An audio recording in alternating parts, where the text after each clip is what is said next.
नमस्कार, आप देख रहे हैं टीवी 9 राजस्थान। मैं हूं अम्बेश श्रीवास्तव और आप देख रहे हैं 8 PM शो। नरेश मीणा के अनशन का आज 11वां दिन है। नरेश मीणा की मांग है कि जो झालावाड़ में जो हादसा हुआ जिसमें 7 बच्चों की मौत हुई, उन पीड़ित परिवारों को 50-50 लाख का मुआवजा दिया जाए। सियासत गरमाई हुई है। कल मंत्री मदन दिलावर जी ने मुआवजे को लेकर कुछ बयान दिया, उस पर और ज़्यादा चर्चा शुरू हो गई। नरेश मीणा क्योंकि एसएमएस अस्पताल में भर्ती हैं, कांग्रेस के नेता हों या संगठन के लोग हों, अन्य दलों के नेता हों, वो लगातार नरेश मीणा से मुलाकात करने अस्पताल पहुंच रहे हैं। हाँ, बीजेपी की तरफ से या सरकार की तरफ से अभी तक किसी ने भी अप्रोच नहीं किया है। नरेश मीणा का आज 11वां दिन है। क्या कुछ उन्होंने एक पोस्ट के जरिए लिखा, पहले एक बार आपको वो पढ़ के सुना देते हैं कि भाई आज 11 दिन हो गए हैं साथियों, आज अनशन का 11वां दिन है, लेकिन इस तानाशाह सरकार के कानों पर जूं तक नहीं रेंग रही है। यह सरकार इतनी निरंकुश हो चुकी है कि गरीब बच्चे मरे, इन्हें कोई फ़र्क नहीं पड़ता। किसानों की फसल तबाह हो जाए, इन्हें कोई फ़र्क नहीं पड़ता। नरेश जैसे युवा मर जाएं, इन्हें कोई फ़र्क नहीं पड़ता। ये बकरी सरकार जो सिर्फ मोदी और शाह के सामने मिमिया सकती है, किसी को न्याय नहीं दे सकती। बाकी साथियों, हम भी हार नहीं मानने वाले। बेशक नरेश मीणा रहे या न रहे, कोई फ़र्क नहीं पड़ता, लेकिन उन मासूम गरीब आदिवासी बच्चों को न्याय नहीं मिलता तो बहुत फ़र्क पड़ेगा। खैर, ये पूरा नरेश मीणा ने अपने पोस्ट पे डाला है, आप जाके वहाँ पे पूरा पढ़ सकते हैं। तो और उन्होंने काफ़ी कुछ इसमें अपने आंदोलन के बारे में भी कहा है कि भाई कैसे वो जिस तरीके से उन्होंने अन्न जल त्याग रखा है, तो वो अन्न जल ग्रहण नहीं करेंगे जब तक पीड़ित परिवारों को 50-50 लाख का मुआवजा नहीं मिल जाता। अब इसमें हनुमान बेनीवाल भी उनके समर्थन में है, प्रताप सिंह कचरियावास, प्रहलाद गुंजन भी पहुंचे थे, कांग्रेस की सांसद संजना जाटव, एक लंबी फहरिस्त है नेताओं की जो उनसे मिलने पहुंचे और नरेश मीणा के साथ पीड़ितों को हक लाने के लिए आवाज़ उठा रहे हैं। कल जब टीवी 9 के संवाददाता ने मदन दिलावर जी से पूछा कि क्या मतलब जो नरेश मीणा 50 लाख की मांग कर रहे हैं तो क्या सरकार उन्हें देगी, तो उन्होंने ऐसा जवाब दिया। मेरी टीम ने एक रिपोर्ट तैयार करी है, पहले उस जवाब पे वो ज़रा रिपोर्ट देखिए और फिर अपने सहयोगी सुमित के साथ चर्चा करेंगे कि क्या ये बचकाना बयान सरकार के लिए मुसीबत नहीं बन जाएगा। मांग तो 50 करोड़ की भी कर सकते हैं। मांग की कोई सीमा ही नहीं होती है। ये बहुत बड़ा देश है। यहाँ हादसे होते हैं, सच है। लेकिन जो सरकार के नियम बने हुए हैं, उनकी भी सरकार को पालना करनी है। मांग तो 50 करोड़ भी सकते हैं। बहुत बड़ा देश है, हादसे होते हैं, सरकार को नियमों की पालना करनी पड़ती है।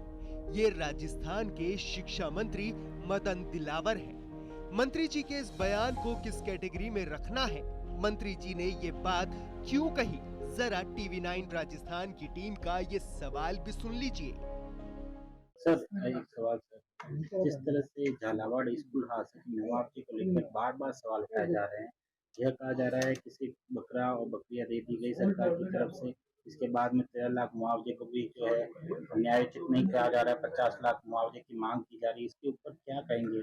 मांग तो 50 करोड़ की भी कर सकते हैं। मांग की कोई सीमा ही नहीं होती है। ये बहुत बड़ा देश है। यहाँ हादसे होते हैं, सच है। लेकिन जो सरकार के नियम बने हुए हैं, उनकी भी सरकार को पालना करनी पड़ती है। अब जरा आपको 25 जुलाई की वो तस्वीर दिखाते हैं। गोद में खून से लथपथ बच्चे, बदहवास हालत में डॉक्टरों को तलाश करते परिजन, पीछे से आ रही रोने और चीखने की आवाजें। ये तस्वीरें हैं झालावाड़ के जिला अस्पताल की, जहां 25 जुलाई का दिन कई परिवारों के लिए मातम लेकर आया था। मातम की वजह बना था शिक्षा का वो मंदिर जहां लोगों ने अपने बच्चों के उज्जवल भविष्य के लिए उन्हें भेजा था, लेकिन वो स्कूल इन परिवारों के लिए मातम बन गया। कारण रहा कि स्कूल की छत गिरना, और इसके लिए जिम्मेदार थे वो सरकारी अधिकारी जो समय पर स्कूल की मरम्मत नहीं करवा पाए, और झज्जर स्कूल ने 7 घरों के चिरागों को बुझा दिया। बात यही खत्म नहीं हुई। मंत्री मदन दिलावर ने अनशन पर बैठे नरेश मीणा, साथ ही उनके समर्थन में आए नेताओं के साथ ही विपक्ष को भी खरी खरी सुना दिया। कोई भी किसी प्रकार का काम करने पर एक उदाहरण बन जाता है दूसरी जगह के लिए, तो उनसे फिर निपटना बहुत मुश्किल हो जाता है। तमाम विपक्षी दल के नेता एकजुट हो रहे हैं, हनुमान बेनीवाल हो या इस कोई प्रकार भी से एकजुट हो उनसे पूछना चाहिए कि जब कांग्रेस के राज में दुर्घटनाएं हुई थी या इस प्रकार के हादसे हुए थे, तब आपने कितना दिया था? उससे कम दिया हो तो बताइए। तो ये है राजस्थान के शिक्षा मंत्री मदन दिलावर, जो झालावाड़ हादसे में अपने मासूमों की जान गंवाने वाले परिवार वालों को मुआवजे की मांग कर रहे नेताओं को नसीहत दे रहे हैं। सही बात है कि सरकार को बहुत से नियमों का पालन करना पड़ता है। सच बात है, यहाँ अगर दिलावर जी 50-50 लाख का मुआवजा देंगे तो आगे के लिए समस्या हो जाएगी। हो सकता है शायद ये मुआवजा मंत्री जी अपने घर के खजाने से दे रहे हों, तो वाजिब सी बात है तकलीफ तो होगी ही। खैर, अब जो दिलावर जी ने कांग्रेस के शासन में मुआवजे का सवाल पूछा है, तो मंत्री जी को दो उदाहरण ये भी दे देते हैं। बात कर लेते हैं उदयपुर के ट्रेलर कन्हैया लाल हत्याकांड की, जिसमें हत्याकांड के साथ ही मुआवजे को लेकर तब विपक्ष में बैठी बीजेपी ने गहलोत सरकार को जमकर घेरा था।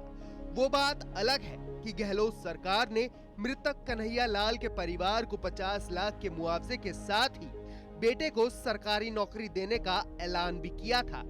वहीं दूसरी घटना जयपुर के सुभाष चौक की थी, जहां पर युवक की हत्या के बाद तनाव के बीच पुलिस ने 9 आरोपियों को पकड़ा है।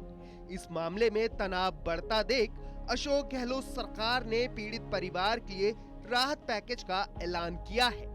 सरकार पीड़ित परिवार को 50 लाख रुपए का मुआवजा देगी। इसके साथ परिवार के एक सदस्य को नौकरी और डेयरी बूथ देने का भी ऐलान किया गया था।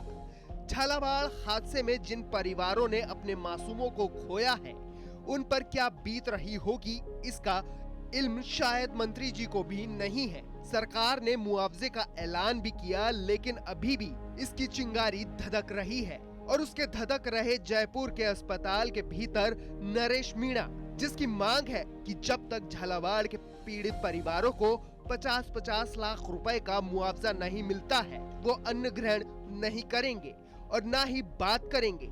देखिए पिछले 9 दिन से अनशन पर बैठे नरेश मीणा की ये हालत।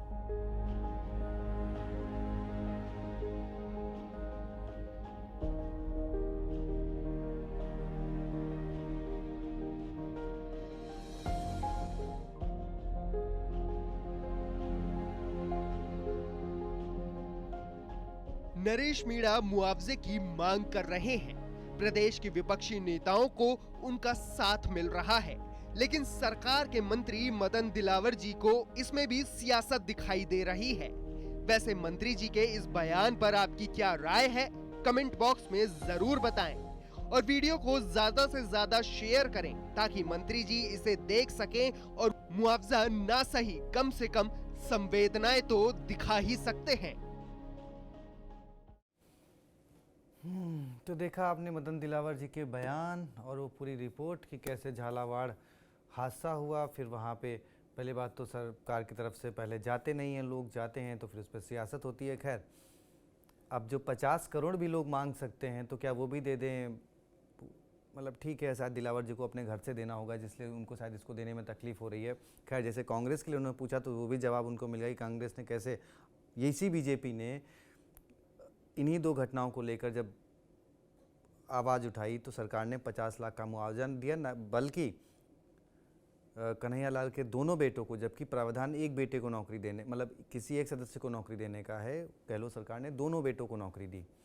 अपनी अपनी सरकार की इच्छा होती है और शायद उनके लिए झालावाड़ के पीड़ित इतने बड़े नहीं हैं। खैर, हमारे सहयोगी सुमित हमारे साथ जुड़ गए हैं। सुमित, देखिए झालावाड़ पूरा हादसा जो है, अब देखिए आज 11वां दिन हो गया है। नरेश मीणा ने भी पोस्ट करते हुए अपील करी है कि शायद भाई संवेदनहीन सरकार है, उसको नहीं फ़र्क पड़ रहा है। कल दिलावर जी से आप ही ने सवाल किया था तो उनका जवाब आ गया था कि भाई 50 करोड़ मांगेंगे तो वो भी दे दें क्या? तो ज़रा क्या आपकी कोई चर्चा ऐसी हुई किसी से कि भाई नियम कानून क्या है? क्योंकि जो उन्होंने जिक्र किया कि गहलोत सरकार क्या पिछली सरकार ने ऐसा किया था? तो उसके उदाहरण तो मिल गए कि हाँ, एक बार नहीं, 2 बार नहीं, 2-3 बार गहलोत सरकार ने जो है 50-50 लाख मुआवजा, सरकारी नौकरी या फिर डेयरी खुलवाने का काम किया। तो कई सारे ऐसे उदाहरण मिल गए जहाँ पे पिछली सरकार ने मुआवजा भी दिया, नौकरी भी दी और साथ में कई सारी सुविधाएं भी दी। तो अगर आप कंपैरिजन में, आप दिलावर जी का क्या कहना होगा? देखिए, जब तक नियम की बात है, सरकार ही है जो नियम बनाती है। ऐसे में सरकार के पास में पूरा पावर होता है, विशेषाधिकार होता है। किसी भी अगर पीड़ित को अगर वे मुआवजा देना चाहे तो वे विशेषाधिकार के तहत कितना भी मुआवजा जो है दिया जा सकता है। ऐसे में नियमों के कारण अगर किसी को अगर मुआवजा ना मिले, ये तो बात सही नहीं होगी। लेकिन हाँ, हालांकि मंत्री दिलावर ने यह कहा है कि मांग तो है जो कितनी भी की जा सकती है, पर इतना नहीं दिया जा सकता। उनका सीधा सीधा कहना था कि जो मांग की जा रही है वह सफिशिएंट नहीं है, और कहीं ना कहीं जो उन्होंने सरकार ने जो मुआवजे की घोषणा की है वह सही है। इसके साथ ही जो जिस तरह से 50 लाख रुपए की मुआवजे की मांग की जा रही है, उस पर उन्होंने सीधा सीधा यह कह दिया कि अगर कांग्रेस यह बता दे कि हमसे ज्यादा वो उन्होंने मुआवजा दिया है तो हम जो है उनसे ज्यादा देने के लिए तैयार है। देखिए, उदाहरण तो सामने आ गए हैं। अब जो है यह वीडियो शायद शिक्षा मंत्री जी के पास पहुंचे उनके और उनके हो एक सके मंत्री, शायद मुझे लगता है वार्ता नहीं होती है इन नेताओं के बीच में, जैसा कि कांग्रेस भी आरोप लगाती है कि भाई शायद समन्वय की कमी है नेताओं में आपस में। क्योंकि इन्हीं के एक मंत्री जब विपक्ष में हुआ करते थे, जो अभी मंत्री हैं, जब विपक्ष में हुआ करते थे तब उन्होंने ट्वीट किया था कि भाई एक जगह को 5 लाख, कन्हैया लाल के यहाँ 5 लाख और वहाँ पे 50 लाख, सवाल उन्होंने ही उठाए थे और उसके बाद सरकार ने 50 लाख दिया था।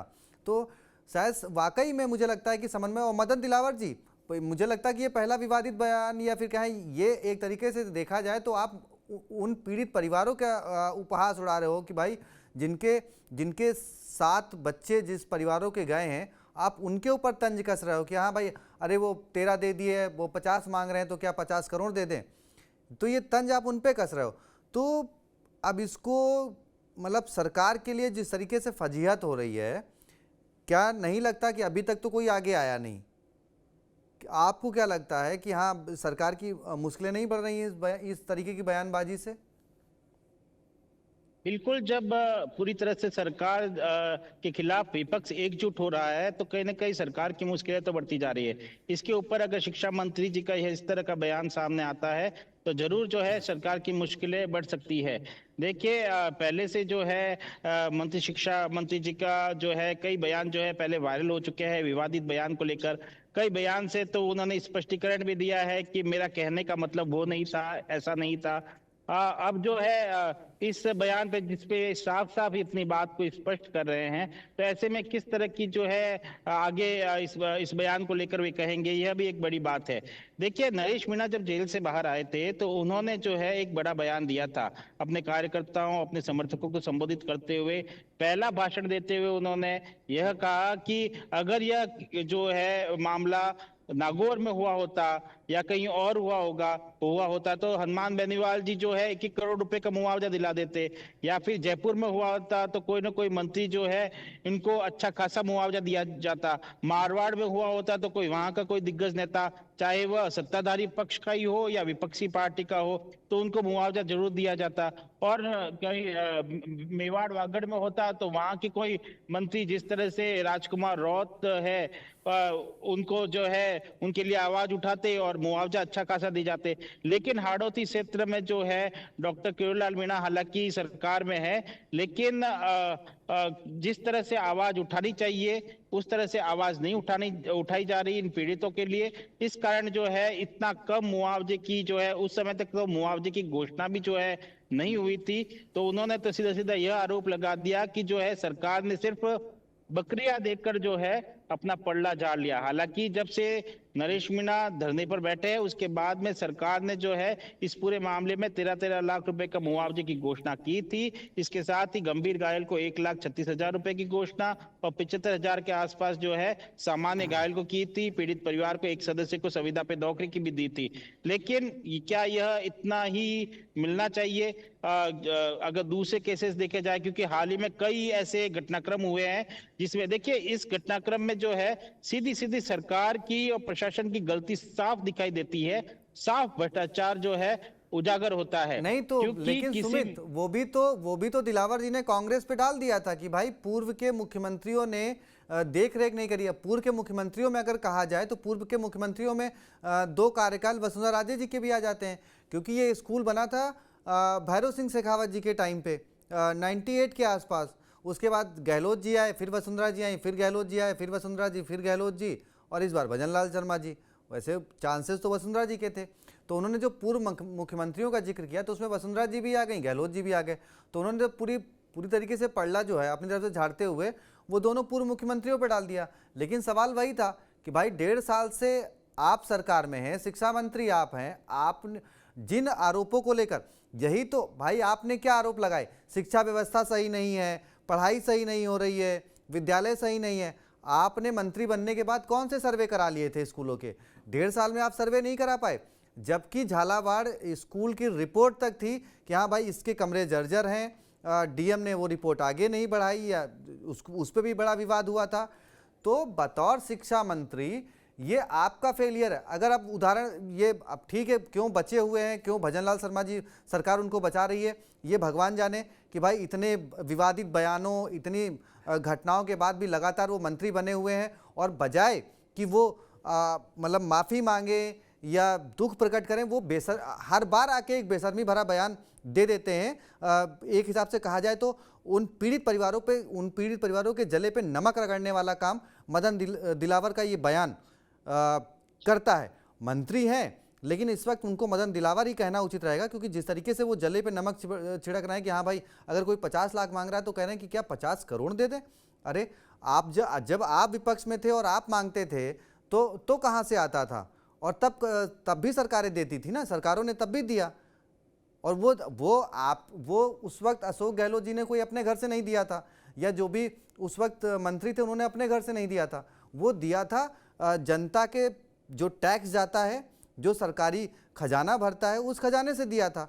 अभी भी मदन दिलावर जी को अपनी जेब से नहीं देना है, सरकार को अपनी जेब से नहीं देना है, जनता के टैक्स का जो पैसा जाता है वही जाना है, वो 7 परिवारों को, पीड़ित परिवारों को मिलना है। ऐसा तो है नहीं कि मदन दिलावर जी अपने पूरे 5 साल की जो है सैलरी जो है वो काट के दे देंगे, क्योंकि अभी तक मैंने कई कांग्रेस विधायक या फिर आप कहें निर्मल चौधरी जैसे लोग गए वहाँ पे, कम से कम 1-1 लाख रुपए या जो भी उनकी आर्थिक सहायता थी। अभी चेतन पटेल को मैं सुन रहा था, उन्होंने अपनी विधायक 1 महीने की विधायक जो फीस होती है वो देने का वो कर दिया। किसी मंत्री ने, किसी बीजेपी के नेता ने, किसी बीजेपी के विधायक ने आगे आकर नहीं कहा कि हाँ भाई चलिए हम 120 विधायक है ना, अगर 120 विधायक अपनी 1-1 महीने की तनख्वाह दे दें, मंत्री अपने 1-1 महीने की तनख्वाह दे दें, ठीक है, तो मुझे लगता है कि आपको सरकारी खजाने पर भी बोझ नहीं पड़ेगा। भाई 50 लाख रुपए आपके सरकारी खजाने से नहीं जाएंगे। अगर 1-1 मंत्री और अपने 120 विधायकों से ही दिलवा दें, 123 विधायकों से, तो भी काम चल जाएगा। खैर चलिए सुमित, बहुत बहुत शुक्रिया समय देने के लिए। बात जाएगी तो बहुत लंबी चली जाएगी, और शायद दिलावर जी अगर देख रहे हो, अगर उसमें थोड़ी बहुत शर्मलिहाज होगी तो अपने इस बयान के लिए न केवल माफ़ी मांगेंगे और आकर जनता से माफ़ी भी मांगे, और अगर नरेश मीणा से जाके मुलाकात भी कर लें। 11 दिन हो गए पर अभी तक किसी भी सरकार से प्रतिनिधित्व या फिर बीजेपी का कोई भी ऐसा नेता नहीं गया है जिसने जाके मुलाकात करी हो।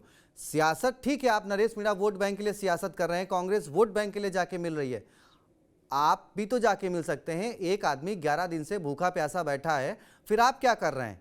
आप भी इसका मतलब सियासत कर रहे हैं, अपने आप को बचाने की कोशिश कर रहे हैं। 5 साल आपने सियासत करी ना उसी बात के लिए, इसके लिए मुआवजा दो, इसके लिए मुआवजा दो, ठीक है। अभी आप सत्ता में हैं, आपको लग रहा है कि हाँ भाई सरकारी खजाने से क्यों खर्चा करें, ये तो हमारे फ्लैटों बनाने के काम आएंगे, जो टैबलेट बांटने के काम आएंगे, विधानसभा में नए नए टैबलेट मिलेंगे एप्पल के, नए आवास में जो खर्चा होगा, तो ठीक है करते रहिए, जनता फिर देख लेगी। फिर 5 साल में फिर जैसे राजस्थान में सत्ता परिवर्तन होता है तो वही रीत अगर आप बरकरार रहना चाहते हैं, और ये जिस तरीके की धौंस दे रहे हैं दिलावर जी, तो लगता नहीं कि बहुत ज़्यादा लंबे समय तक ये बातें चलेंगी। चलिए बहुत बहुत शुक्रिया सुमित आपका जुड़ने के लिए, और जनता से फिर वही है कि भाई आपकी क्या राय है कमेंट बॉक्स में बताएं, और ज़रा दिलावर जी की आंखें खोलने के लिए वीडियो को ज़्यादा से ज़्यादा शेयर करें, चैनल को लाइक करें, सब्सक्राइब करें। बहुत बहुत शुक्रिया, धन्यवाद।